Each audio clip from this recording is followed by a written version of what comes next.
Hallo und herzlich willkommen zu einem neuen Video hier bei Little Tree Love. Gerade als Anfänger, wenn man mit Bonsai anfangen möchte, wird man ja geradezu von Informationen erschlagen und dann stellt sich natürlich die Frage, womit fängt man überhaupt an?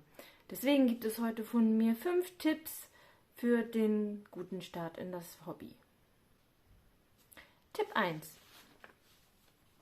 Es gibt natürlich eine große Anzahl an Bäumen, die man kaufen kann.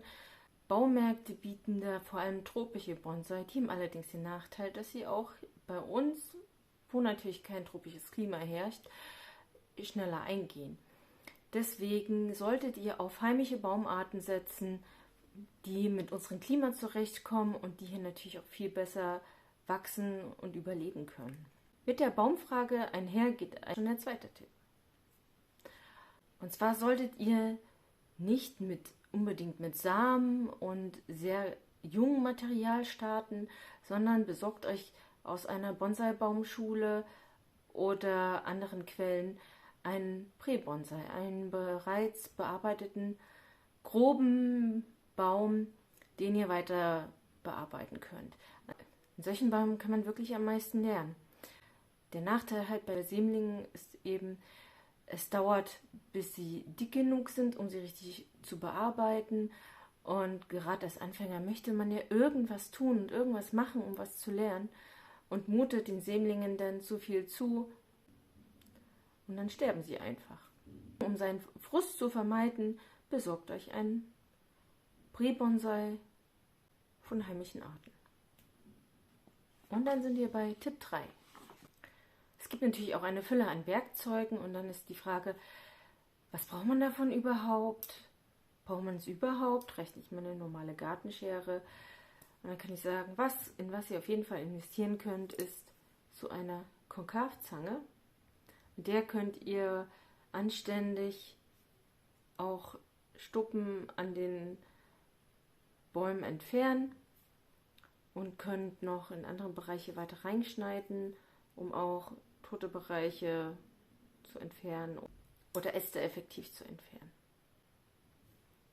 Wenn man jetzt hier nur eine Astschere hat, dann die ist ganz gut für grobe Schnitte, aber wenn es dann um die Feinheiten geht, dann ist so eine Konkavzange noch mal viel besser, weil man wirklich diese ganzen Stümpfe wegbekommt, was man mit so einer normalen Gartenschere nicht schafft. Tipp 4. Und zwar geht es da ums Düngen. Wer jetzt Angst hat, seine Bäume irgendwie zu überdüngen, weil er unsicher ist, wie viel Dünger muss ich jetzt geben? Oder ist das nicht zu viel? Ist es nicht dann zu versalzen, der ganze Boden? Den empfehle ich organischen Dünger. Denn der organische Dünger muss erst langsam zersetzt werden und gibt erst langsam die Salze bzw. Nährstoffe frei. Und da ist die Gefahr des Überdüngens geringer. Dann könnt ihr euch damit langsam herantasten.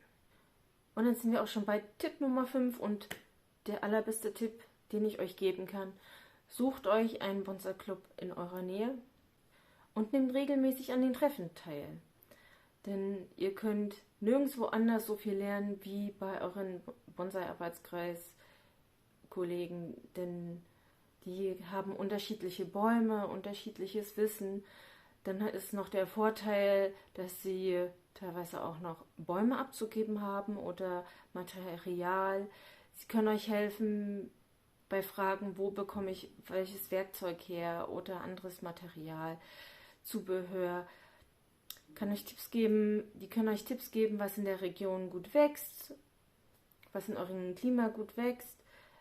Das sind so viele Fragen, die sie euch beantworten können. Deswegen ist es unschätzbar, einen guten Bonsai-Arbeitskreis zu haben. Nutzt die Chance.